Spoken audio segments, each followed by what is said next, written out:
Thanks for joining us for this special Patreon-backed episode of The Dukes of Dice. We're joined this time by Nathan. Nathan, how are you doing today? I'm doing well. Thanks for having me. Appreciate it. Nathan, give us a little bit of a background, because we brought you on pretty much last second, but for a reason here, and we'll get into Campaign Trail in a bit. But tell me a little bit about the company. All right, yeah. So Nathan, I'm one half of Cosmic Wombat Games. My brother and I actually founded the company in early 2013, in part as a due to Campaign Trail, which we'll talk more about, to kind of have an avenue to kind of create that game. And then we've had other games that we're kind of working on in the process as well. But I've been kind of a gamer pretty much my whole life. It's about far back as I can remember. I'm the youngest of four, so we grew up playing all kinds of different games. My dad had a lot of the Avalon Hill, bookshelf games, as they call them, and that kind of thing. So played a lot of Axis and Allies. I remember even playing Axis and Allies at age 7. So so what happens when you're a younger child, I guess. Unlike most I've heard on a lot of podcasts, though, I will say I never really got into the D&D scene or Magic or anything. I did, however, around junior high get into the Star Trek customizable card game, which was the second one, Magic, of course, being the first. But big Trekkies growing up and all of that, so kind of got into that. And throughout the following years of high school and everything, I pretty much had a huge collection and so on and so forth. Did a tournament certified judge and all that kind of stuff. So I was huge into that for quite a while. And then kind of transitioned from there. Really got into kind of quote unquote modern tabletop gaming through Catan, which is pretty common scenario, as well as a friend of mine introduced me into HeroScape. So we got into HeroScape quite a bit, was playing that, made all kinds of maps, played that quite a bit, did some tournaments at Gen Con and so on. So through those two avenues, kind of got into the kind of gaming scene and been, playing and collecting games and all that ever since. And so it's been fun. So what had you switch from playing avidly to designing avidly? I find for me personally, I'm more, for the most part, I would consider myself more on the development side than the designing side. I know sometimes people don't necessarily know the distinction between that. Designing, so just to kind of clarify, at least, from what I view it as, at least, designing is more of kind of creating something from scratch, which seems fairly self-explanatory. Developing is taking somebody's kind of raw existing idea that might not be refined or just an initial idea and kind of refining it, tweaking it, adding things, changing things, modifying, and getting it into that refined finished product. And I find my strength is more at that. I do have some ideas for some actually fresh designs that I'm kind of tinkering around with and things like that. But for the most part, I feel like I'm better at that development process. Even existing games, I guess, as far as that specific question, I found myself in some existing games. I was like, well, I like this feature, but I feel like it could work better, it flows better, or would be more efficient if they did it this way, or if they did this, or they added this, or they removed this, or whatever. And so I do some kind of sometimes I play around with house rules on different games, and that kind of thing, and finding, tweaking things. Like with Catan, for example, I actually made, in 2011, I want to say it was, I made my own kind of extension, if you will, to Cities and Knights, and added commodities for the brick and wheat that they didn't have, and added a whole new fresh line of the development cards or whatever they were, the Cities and Knights cards. So I don't know. I just found myself kind of modifying existing games and that kind of thing. So and then from there, just kind of fell in love with it and kind of have, like I said, ideas for new designs that will hopefully see the light of day in the future at some point. So, well, you mentioned this idea of game development, and I think that's really interesting because in your case, Campaign Trail, from my understanding, is one of those that wasn't something that you guys started with. It started with your dad, right? Correct. Yeah, Campaign Trail kind of has a unique history. Like I said, my brother's our business partner, co-founder of our company, Cosmic Wombat Games. Our dad actually designed the game back in the 60s or 70s, before we were even born. At that point, obviously, it was much different, of course, but the raw structure is still there. He had done it hand-drawn on poster board, hand-drawn index cards, that kind of thing. Our dad is actually a mathematician, taught math and chemistry and physics and all those fun subjects. So he's very kind of analytical and mathematical and everything. And he always liked Clue. Clue was one of his big games, the whole tracking and everything. So at that point, he had it was kind of paper based as far as scoring, and there was a lot of tracking, a lot of writing and tracking things and all of that, and a lot of tabulation and everything. Kind of, a lot more hidden information, I guess you could say, and that sort of thing. So it was a lot more involved in that sense. And so it kind of sat on the back burner for quite a while. He had tweaked it and made modifications and all that, played it. He has 3 brothers, so they played it and played it with some of my older cousins and my older brother. I was a little bit too young to kind of play it at the time. So I never played it in that version, actually. I was aware of it, obviously. And then it kind of sat in the back burner for quite a while. And I don't remember exactly why or what sparked it, but I knew it was something, it was a good game, and it was something that we always wanted to kind of see what could come of it. And with the kind of, I guess, modern board game renaissance, for lack of a better term, I was thinking, well, what if we explore this, see what it's like, see what there's any interest.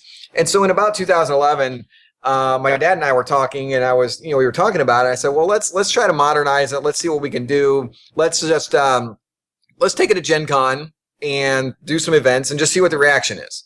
Just, see what it is, and we can kind of go from there. And so we modernized it. He knew that, the modern gaming people aren't going to want to do the whole tabulation and calculations and all that. So we kind of did, at that point, it was like the little plastic poker chips and things, and as a different method of tracking voters and so forth. And so we modernized it. I made up a prototype. I did a lot of the graphic design piece on the Illustrator, Photoshop kind of side of things, and InDesign, all of that for the cards, and got it all set up, printed through the Game Crafter, the prototype, and so forth. And took it to Gen Con, ran about half a dozen events or so, and the response was very good. We watched what people were doing, took notes of any issues that came up, did surveys with people that played it just to get a feel for, tweaking it. And the response was really good. And from there, that was part of the reason that my brother and I kind of started the company. That was my 4th or 5th year at Gen Con. It was my brother's first year at Gen Con, and so on. And so we kind of progressed from there, kind of formed the company after that fact, and then kind of followed that process each year, kind of refining it throughout the year, taking it to Gen Con, and as well as other smaller conventions, observing players, surveying players, all that kind of stuff to tweak it further and further each time. So before we go too much further, Campaign Trail in a nutshell, how would you summarize it for folks out there? Oh, very good question. So Campaign Trail is a currently 2 to 6 player. On a side note, we are working on a solo mode. That's apparently a pretty big deal for a lot of people. So we're refining that, but currently a 2 to 6 player game. It is basically a politically themed game. You're vying for presidency of the United States. Up to 3 players. You're each playing as president. In a 4 or 6 player game, you actually are teammates, president, vice president, running mates. And so it is a card-based, kind of card-driven action. Each card has 4 actions on it. There's 6 total actions in the game. Each card has 4 of those. And so you have a hand of cards. Playing it is very simple. You play a card, carry out the given action, and then draw a new card. So it's very simple to know how to play. The actions are pretty simple. You have everything from traveling, fundraising, registering voters, which are both forms of resource management. So there's a resource management piece. And then there's advertising and campaigning, which are your main ways to get voters out on the board. And then there's some events, which are just some hodgepodge things. But basically, you're trying to vie for presidency of the United States, and do that by getting the majority in the state. So it scores off of the electoral vote system. So whoever has the majority of a state, whoever has the majority in a state gets the entire electoral votes for that state. And then whoever at the end of the game has the most electoral votes gets, wins the game. And within that, there's a lot of strategies to timing of when to play the cards versus, when to, how to hold on to them and so on. There's some elements in there of a little bit of mini engine building. Some of the event cards kind of play on the table and have a little bit of an ongoing effect. So there's a lot of different, from the mechanic standpoint, for those that are interested in that side of things. There's a lot of that. There's resource management. There's your hand management, card-driven actions, a little bit of mini engine building. There's variable asymmetrical power players or player powers. So there's a lot of different mechanical elements. There's a lot of balance. A lot of challenges in the game about balancing it, but we can get into that later if desired. But I'm rambling, so I'll shut up now. But that's kind of the overview, I guess. But no worries. And you guys made the call at some point to put this up on Kickstarter. And when was that? And what happened with that first campaign? Like I said, we did a process of about 4 years or so of development. So it's been a long development process. And then in September, we put it on Kickstarter. September last fall, 2015. And it didn't really go over quite as well. I mean, it got a decent amount of response, but it didn't go near as well as we'd hoped. And after the fact, we kind of evaluated that, looked at it, and some of it was stuff that was in our control, some of it was stuff that was not, as is probably typically the case. The parts of it, for example, that were not in our control were a lot of it was timing. One of it being Jamie Stegmeier's Scythe game was coming out shortly thereafter. So a lot of people were saving up money for that, which is understandable. Essen, big, convention in Europe for those that aren't aware, but Essen was kind of somewhat right around the corner. And so a lot of people kind of save their money waiting for that to see what releases are going to come out and so on. And of course, BGG Con and Christmas right after that. So, that timing with people's money and budgets and anticipation, all eyes were on other places essentially. But the other piece was one of the biggest factors was the artwork. The artwork was a big factor. We had a different artist that my brother had found that he had kind of this vision that he had in mind. And the idea behind that was to make it kind of more approachable. So that because the nature of the game being politically themed is kind of unique. It's very difficult to market, unfortunately, because you do have a lot of fans out there of politics or political games and that sort of thing. But there's a lot of people that, let's be honest, their first impression when they hear politics are like, oh, that's so boring, or oh, that's going to be controversial or whatever. And so we wanted to try to get across the fact that even apart from the theme, it's a very good, deep strategic game. But we didn't want to downplay the theme for people that enjoyed the theme.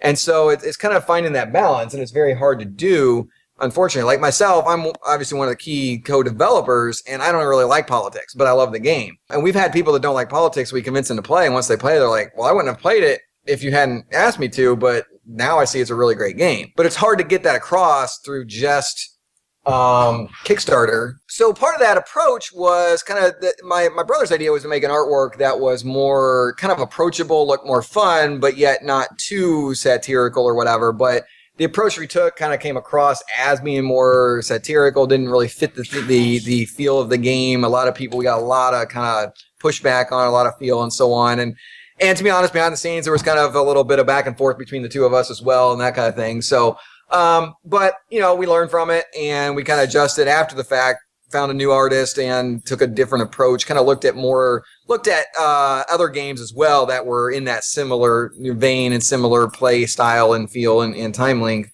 and the approach they took. And it was kind of a more serious yet abstract kind of, approach for the game box cover, for example, and things like that. So it looks a lot more serious. It looks a lot more strategic. And so it seems to be working really well, kind of pulling in more of that type of market that's more interested in those types of games. And the other factor was the cost. We kind of looked at shipping was a big factor. And so we looked at shipping methods and kind of looked at we found some other companies that we could do it through cheaper so we could lower the cost as well. What was the biggest lesson you learned from that first Kickstarter? I would say the biggest lesson would relate to art. I think art is, for us, we tend, there's always that debate between, mechanics first, theme first, et cetera, et cetera. And ideally they go hand in hand and, one doesn't necessarily trump the other. I would say, art is what draws people in. Mechanics is what keeps people playing in a nutshell. And so the thing is, when you're doing a Kickstarter is all about drawing people in because you can't, most cases they can't play it. I mean, yes, we had the print and play. Yes, we sent out copies to some of our what we call our Wombambassadors and, reviewers and things like that, but that's still going to be limited in the grand scheme of things. So the catch is making sure, the main thing, since it is an online platform, is to draw people in. And the way that's done and what we learned even more so, the biggest lesson or biggest, piece that I pulled from that is that artwork is significantly more important than we had originally anticipated. Because if you don't have the artwork, it looks incomplete, it looks unfinished, even though the mechanics are ironed out and solid. I mean, like I said, 4 years of development, people don't care. They don't see that. The first thing they see is artwork, and they may not even give it enough time to even read anything about the mechanics if the artwork's not there to begin with. So you have to have that visual appeal to pull people in to gain their interest to begin with. So it's interesting looking back at the first box art for the first campaign. It was kind of a political cartoon with a anthropomorphized donkey and elephant duking it out. And now it's more of like a clean, stylized look. You could definitely tell that there's a difference. So obviously there's an importance to timing too. And the fact that there are a bunch of these different election games that are coming out because it's the election cycle that are satirical and kind of, they're not particularly well-developed games. This is obviously, I think, an exception. The gameplay looks fantastic. And now that you are portraying that kind of more serious tone, not that kind of satirical look. But so I guess my question is, that long-winded lead up is, what influence did the election cycle have on the design of the game and also on the timing of the Kickstarters? It's a fair question. I think I've kind of tried to evaluate that myself a little bit, and I'm still kind of somewhat up in the air in the sense that I've always felt that it being with, especially the current election cycle, with kind of the, regardless of what side of the aisle, so to speak, you're on or whatever, like it's kind of been a circus in a manner speaking. And so like, I feel like because of that and because of, just election season in general, like I've always felt like it could really help or it could really hurt or a combination of both. And there's no way to know definitively. There could be people out there that are like, see so many politically ads are like, oh no, another political thing. I'm burnt out. Like I don't want anything to do with it. And there could be other people that are a lot more intrigued by, politics right now because of the political season. They're like, oh, I wouldn't otherwise look at this, but I might want to check this out because of all this other stuff going on. I can kind of quote unquote act it out through the game myself and that kind of thing. And I'm sure it would not surprise me if, within the process of advertising and so on and people seeing things out there on forums and so forth, that there's been situations of both. Obviously, there's no way to know that for sure and measure that. Overall, though, I think it's helped. And so as far as the satirical approach, I agree, because there have been a lot of other games that I've seen come up that kind of take more of that satirical approach, and partly because of the current election cycle. And I guess part of it is, I guess there's two things for me. Is one, I always wanted to make sure that like people understood that this game we're not just throwing it out there because it happens to be politics and there's a, crazy election season right now. Like I said, it's been 4.5 to 5 years in development, within modern development, if you will. And then before that, my dad designed it, way back, like I said. So it's definitely not a, overnight kind of thing that we're just throwing up for the sake of, the election season. So I wanted that to be kind of hopefully be clear throughout our marketing. Also with that is it's not a satirical game. It's not a, just being silly and just kind of a filler game. It is a very meaty, strategic, kind of a Euro-ish style of game. There's, like I said, there's area control, resource management, player powers, card-driven actions, hand management, all of that. So there's a lot of meat to the gameplay. And like I said, we've had a lot of players at this point through all the different play tests we've done at Gen Con as well as other conventions, et cetera, et cetera. We've had literally over 200-300 some people, if not more than that. I've lost count at this point, play it. And we've had people that come back year after year to play it, each version and so on. And so like we've had a lot of people that have really loved it and have really enjoyed the meat of it. I will note, since I haven't mentioned it before, it is specifically designed to be completely unbiased. There are certain quote unquote political issues within the game, but the game does not require you by any means to take any stance one way or the other on a given topic. Like for example, gun control. There's, gun control is an issue. Regardless of what your view is on it, it is an issue. You can't really argue that. So like the game, you may advertise on gun control. It's just, okay, I'm advertising on gun control. That's it. You don't have to say one way or the other. Now, that being said, depending on the group you're with, there are people that will, have fun with it and kind of bring more of a kind of a role-playing aspect to it. We have people that, are, on one side just to be goofy with it or just have fun with it. They'll kind of, pretend to play completely opposite side. And, maybe they're all for gun control, but when the game, just to be fun with it, they'll play a gun controller, say, I believe in gun control. I think we should all have guns. In fact, we should give guns to every single baby that's born, or, whatever, some kind of crazy, just to have fun with it. And a lot of that just depends on what you bring to it and the group you're playing with and that kind of thing. So there is an element where you can do that. But as far as the game specifically itself, it's completely unbiased to that. So again, it's not satirical. It is very meaty and strategic. And we have heard, and I appreciate that you mentioned as well, but we have heard that from many different reviewers that it does stand out. It stands out by itself from all of the other games they've seen related to politics, especially recently, because of that fact, because it is a lot more meaty and not, satirical. Was there anything from this current campaign, which has been nuts. Was there anything from that has inspired you to change the game or add a player power or make any tweaks to the game? The one biggest thing is somewhat recently has been the solo play mode. We had always kind of talked about doing a solo play mode, maybe adding it later, kind of playing with it, after the fact and seeing if we can work something out. But we've been kind of, I guess, surprised to see how much of an interest there is for that. We recently discovered there's a whole board game geek guild on solo play. There's a solo play related podcast that I found. There's a Facebook group about, solo play and so on. So there's a lot more of a market or environment for that. We've had a lot of comments on the Kickstarter about that. And so it's been good to see that so that we know that, okay, there is more of a demand there for that.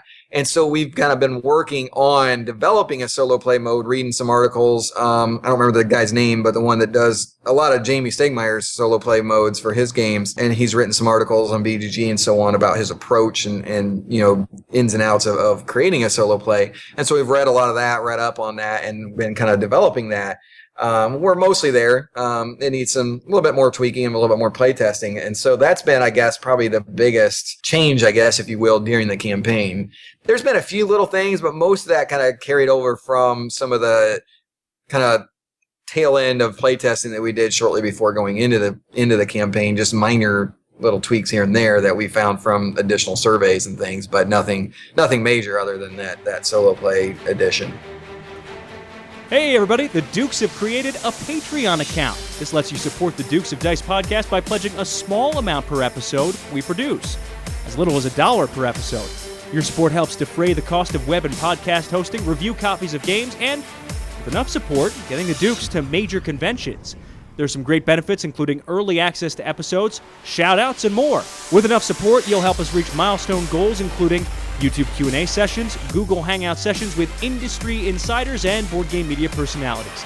Please consider supporting the Dukes of Dice podcast. You can check it out at patreon.com/Dukes of Dice.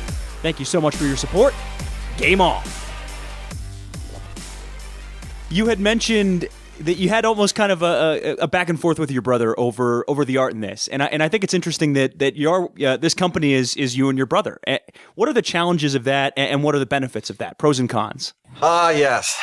It's been kind of interesting. It would be interesting for people to kind of see the behind the scenes because we are brothers, and with that comes the I guess that brotherly bond, but also that brotherly fighting, I guess, so to speak.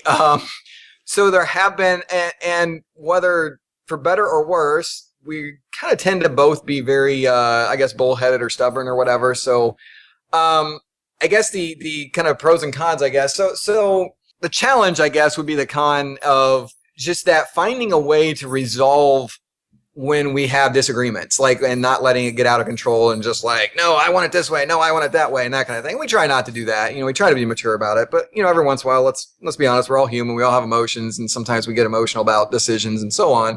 And so things do get heated. I admit. And it's part of that process. As brothers and friends and so on, we remember that at the end of the day, we still love each other. And bottom line, we're not going to let the business come between our relationship. And if push comes to shove and it really gets bad, and not getting this close by any means, but if we have to quit the business just to repair a relationship, then it's worth it kind of thing. So we're not going to let it get in the way. And it hasn't gotten to that level by any means. I'm not trying to say that, but, I think there's definitely been times where, we see differently, and we're learning, I think through the process, we're learning to communicate better. There's been times where we've had these heated discussions, and then we'll kind of table it for a while. We'll come back to it, and then we'll kind of discuss it from a more fresh perspective. And we'll realize in that process that one or the other or both of us were arguing from the standpoint of an assumption that we made on the other's part or whatever. And we weren't really understanding where the other person was coming from, or maybe we weren't defining what we meant or our terms clearly or whatever. And so we're learning that communication of trying to be more clear and trying to be more understanding and open and all those different kinds of things. And that's been helpful. I would say more often than not in those discussions, it's kind of interesting, even though we have this heated discussion periodically, not all the time, but periodically, more often than not, in fact, almost every single time, the end conclusion ends up being a better solution or idea than either one of us originally had thought So, it's kind of that one step back to take two steps forward, so to speak. And so we tend to hash out. We do a lot of phone calls. We do Google Drive and things like that as far as our collaboration methods and so forth. But we do a lot of hashing out. Anytime we do, mechanics changes or discussions and things, we hash out. Like, there's a lot more to it than most people realize, I think. And so anytime you're like, we'll get suggestions about, oh, you should change this, or have you thought about this? And most of the time we're like, yeah, we've thought about that and it doesn't really work, or we tried that and it doesn't work or whatever. But, anytime we make suggestions of changes, we'll hash out like every single little avenue it can even possibly affect. We're like, okay, if we change this, how does that affect this other aspect? And how does that affect this? And how does that, does this really, need to be there? And we did find throughout the development process that there were some things that carried over from version to version that we realized we had changed one thing and this other thing kind of lingered and didn't really need to be there anymore because of this other aspect that we changed. And so there's all these interconnecting pieces, and sometimes things get, fall through the cracks, and you realize after the fact, like, oh, wait, that doesn't really need to be there because that was here for this other reason that's no longer in place anymore, and that kind of thing. But yeah, I would say overall con, I guess, would be just it's because of that more intimate relationship, having grown up together, it's a lot easier to kind of butt heads, I guess, and to kind of get on each other or whatever. But I think that can also be a pro because you have a closer relationship. You kind of, hopefully at least know each other better and can relate better and have a tighter bond. So I think that closer relationship, I would say, is almost kind of a pro and a con both, if that makes sense. Yeah, it does. Yeah, I get it. Want to move over to the classroom side of things. One of the things about this project that caught my eye is for every 25 copies that you guys end up selling through the Kickstarter, one of them will go to a classroom somewhere around the country. How do you see this game as a teaching tool? That's kind of an interesting approach because one, our father was a teacher. Now he taught more, like I said, math and so on, but that teaching aspect has always been kind of his heart, if you will. I actually taught IT classes to adult learners for a couple of years and that kind of thing. So, I'm more familiar with kind of the, that side of the education process, if you will. So it's definitely something that is close to us, if you will. But the teaching thing kind of more actually came out of when we had it at Gen Con last year at our booth. We had several different educators all the way from middle school through high school and college come up to us and talk to us about having it in classrooms and using it as a teaching tool and so on. It's something we hadn't really thought actively about. We had kind of considered it and so on, but we hadn't really thought too much about it until that point. But we had a lot of people coming up to us. And to be honest, I've never, really obviously taught, history or civics or anything like that. So I don't know exactly the approach that would be used. But I do know that there's a lot of interest out there in it. I do know, like, one guy was talking to me about the concept of using the issues to, like, have them do some kind of report about that particular political issue and why it's an issue or what the two different sides on it are and so on. Or like the electoral vote process, the electoral college process, for better or worse, right or wrong, whatever. I know there's debate about that as well. Again, unbiased, but just teaching that concept because it is what it is and it exists, So, there's a lot of people that don't understand it. Now, what surprised us more in that context even is that we've had a lot of international backers, which has been kind of cool to see. And people that are, especially in this cycle, that's where, going back to that other question, where it's helped us more, I think, is because of this current election cycle, it's even more interest even internationally. And we've had people tell us that. So it's been interesting to see, like, people that want to learn more about American politics, for example, if they come from a different country and so on. But even within America, unfortunately, there's a lot of people that don't understand how it works. And so it does teach that in a fun manner. You're kind of learning without even realizing you're learning. And there's even simple things, believe it or not, that we found that people don't really know their U.S. geography or something like that, or state abbreviations. And so things like that, it can teach subtly. Like myself, having gone through 4 different renditions of the board, like I said, I maintain kind of the graphic design and up to our recent artists that we got as far as the board. In that process of creating the boards, I've learned, I already knew most of the state abbreviations anyway, but, you get rusty sometimes and so on. And now I have them down, or how many electoral votes a given state is and things like that. So there's a lot of little subtle educational points, I think, that come out of it. Even something as simple as what color is represented with a given, our given parties in America or something like that. If you didn't know that, you're going to learn that from this game. So there's a lot of different educational points that can be used, whether passively or even more of a proactive approach, depending on what a given instructor wants to do. One thing that, and I think I was reading this, you guys are going to take suggestions on classrooms. How are you guys going to determine which classroom is going to be the right fit for this game? We have a nomination form, and it's very simple. It's like, what's your name, the person nominating it, and then what's the name of the school, and, classroom or whatever you think it would be good for, and then like a little paragraph blurb of why you want to, nominate them. We originally had it where we wanted people to submit videos. And the reason behind that, because it was more, the idea is it's more personable, and it allows also a promotion of the fact that we're donating to schools to get more people involved in that process. But we did find early on that like a lot of people are like, well, I don't have the equipment to do videos or the know-how or the time or whatever and so on. And, we understand that. So the video thing is not a requirement. But we do have a nomination form. People nominate. A lot of times they're sending in like photos of the school and that kind of thing. And so we have it up on a page. I think it's just a Google Docs right now of all the different schools that are nominated. Right now, actually, we don't have as many schools nominated as what we're actually donating based on the 1 per every 25 backers. Unfortunately, we were hoping to get a lot more. And I think part of it is people think that video is required, so it kind of turns them off, unfortunately. So we're going to try to address that a little bit better. But as far as how we decide, the idea for that was we were going to put it up to a vote to the backers themselves. So that allows more backer involvement. So the backers not only are the ones nominating the schools, actually you don't even have to be a backer to do the nomination, technically speaking, but we were going to leave it up to a voter as far as, let's say for sake of easy numbers, we have, 50 copies we're donating or whatever. And if we had, I don't know, let's say 100 nominations, of those 100 nominations, okay, here's your nominations, vote on your top 5. What are your top 5 that you think, should get it or whatever? And then we're going to compile all those results from all the different backers that voted and figure out the top, 50 essentially, and then send it to those schools. That's the idea. Again, the counts, we don't have quite enough nominations at this point, so we'll see how that ends up working out. But hopefully we'll get some more that'll come in and it'll work out. So obviously, wrapping up the Kickstarter campaign and then producing the game and fulfilling Kickstarters is kind of going to be your focus going forward. But is there anything else on the horizons for Cosmic Wombat? Yes, actually, we have our published game, Stones of Fate, that some people may or may not know about. So that one's already published. Obviously, Campaign Trail currently. We have about 3 or 4 other games that we've signed from other designers. Probably the next most one that's ready, it just needs artwork that we're going to be working on, is called Expedite.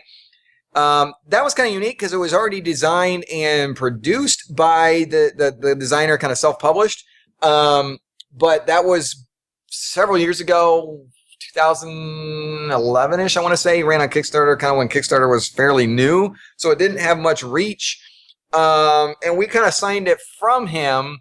We're going to be making a second edition because there's different there's a lot of differences. The core game is going to be there, but there's some mechanics tweaks we're going to do, some component quality tweaks we're going to do, as well as an overhaul on the graphic design and artwork. But it's been fairly well received already, as far as what we've ourselves have introduced it at a couple different smaller cons and things like that. So that one, assuming the goal is hopefully to get enough money in this Kickstarter to not only cover the costs of production and shipping and fees and all that for Campaign Trail, but have enough buffer to at least pay for the artwork for Expedite, so we can, because other than that, everything's ready. The mechanics tweaks and updates that we've made and everything is completely ready to go. It's just getting artwork.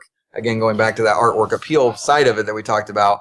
And then we have a couple others. We have a game called Grow Garden Grow, which is a dice-based kind of a game that more of a family game. Like it's more approachable by kids, but it's also good enough for adults to play. Kind of in that King of Tokyo kind of age audience kind of ballpark, if you will. But it's about growing a garden. You have these different upgrades you can do on your plants, and you can there's a little bit of take that on the other person. You can kind of take their plants or, that kind of thing and so on. But you're trying to different types of plants give you different points and give you different bonuses and so forth. But it's a dice-based thing, similar to Yahtzee-ish or King of Tokyo-ish.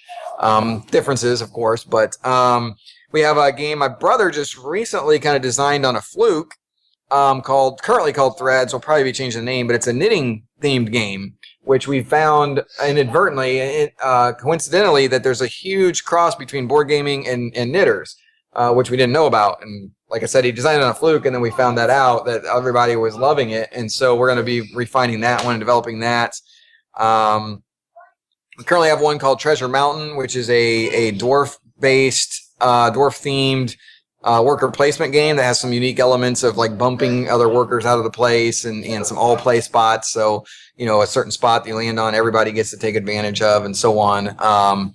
So there's some unique elements there. It's got a little bit of tile laying combined with the worker placement. So those are the ones we have signed. And then we also have a few others we've evaluated. We've had a lot of pitches that we've kind of looked at, and some that we are thinking of designing that we have from our own personal ideas of designing, as well as ones that have been pitched to us. So assuming we can get the revenue stream going to make it possible, we'll definitely be producing additional games throughout the following years for sure. So right now, the Kickstarter is just shy of its goal. The time of recording, there's about 12 days left. It ends on June 2nd. When this goes live, there'll be about a week left.